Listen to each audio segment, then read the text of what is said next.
Welcome back, everyone, to the Sideline Report. Marvin Jackson here with Lou Holder, Donna Hopkins, Lake Lewis, and joining us now to talk some Ravens football, Carina Parks. Welcome. Thank you. Now, we've got some problems down here in Washington, but just go right up the Parkway, and there were some problems last week with the Ravens. Yeah, it was not a good Sunday for this area at all.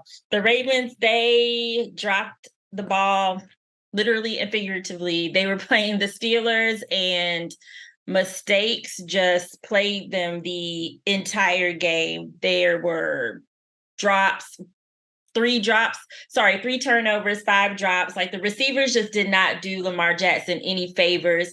He was fairly accurate. The balls that were dropped, they were put where they needed to be, but they just didn't do him any favors. They couldn't get anything going on offense. There were miscommunications. It was just a sloppy game. That's a tough division, too, because Cincinnati's playing a lot better now. Lou, what's your take on the Ravens? Because it looked like to me when Lamar had to play at the end, he didn't do as well. And maybe it was because of all those drops.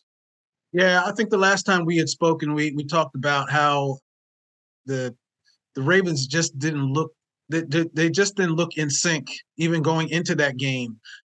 And Lamar is just still trying to find his way. I just feel that they always come up to not a quick start, because Lamar doesn't even play in the preseason. So when he starts to get going in the regular season, it just takes him a while to get going. And I just feel that Lamar, like Carina said, he's just trying to find his way, and it's not looking good at times, and then it's looking great at other times. It's just so inconsistent. Let's talk about the Pittsburgh's defense.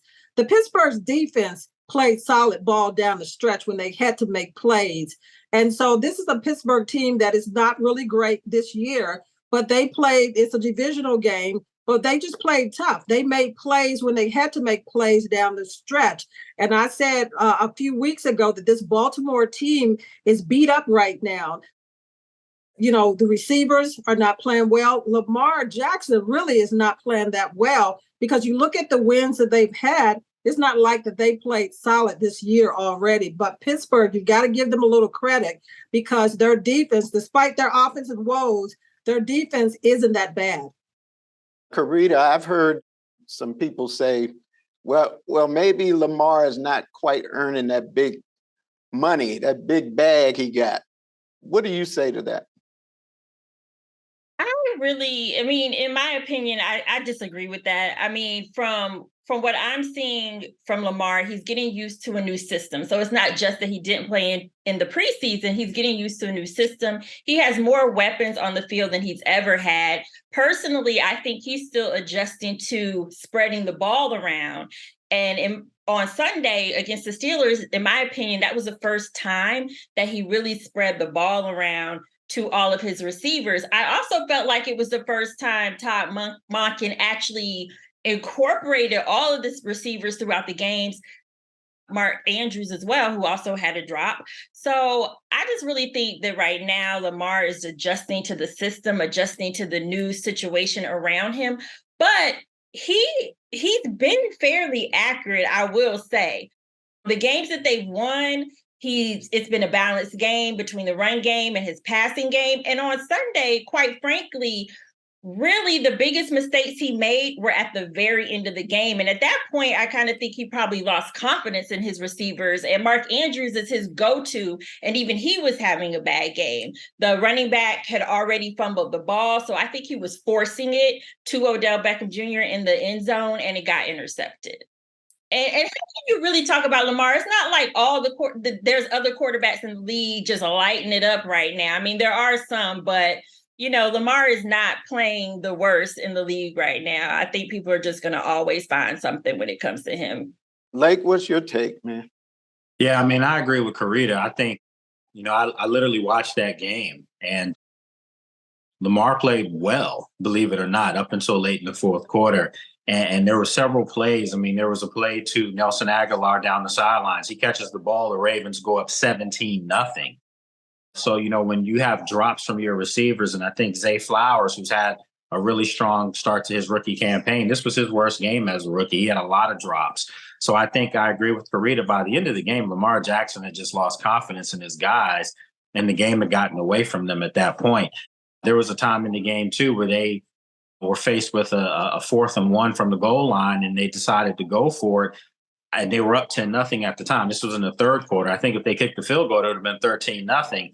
The way that game was going, if they had gone up 13-0, the game would have been over. But they got a little greedy and they suffered for it a little bit later on. So, yeah, I agree with Karita once again that Lamar played well. Todd Monken, they were talking about it even in the game, how things were looking smooth with the way they were running things. But they just gave a game away that they should have won easily. What's coming up next for the Ravens, Karita? I just want to clarify something really quick, too. Okay. Because just what Lake mentioned about that they went for it on 4th. Actually, what happened was it was a miscommunication. The center snapped the ball and they had to run a play. So that goes back to the sloppiness of that game and just another huge mistake. But right now, the Ravens are in London. They went to London early. They left yesterday to prepare for their game against the Titans. Coach Harbaugh wanted to do something different. Last time they played in London, they lost pretty bad. So he wanted to go up there and kind of have a week to prepare, let his guys get used to the time change and just being in London. So they take on the Titans, which won't be an easy game because these two teams, they're not in the same division, but they got some bad blood. So they're both, it's almost another rivalry, but this one outside of the division. And the Titans have something to prove because honestly, they've been playing a bit up and down themselves. The Ravens are going to want to bounce back from that Steelers game. So it's going to be another situation where you can't play sloppy. You have to play a clean game. I'm surprised you're not there, Karita. Listen, I said if they play in London next year, I will be there. I told myself that already. Well, everybody, Karita stayed here just for us. So just wanted to let everybody know that. Thanks so much, Karita. And we're going to have to get you back again after that London trip. Absolutely. All right. We're going to take a break and we're going to come back and talk more about the Commanders season and what's coming up next. So don't go away. More Sideline Report when we return.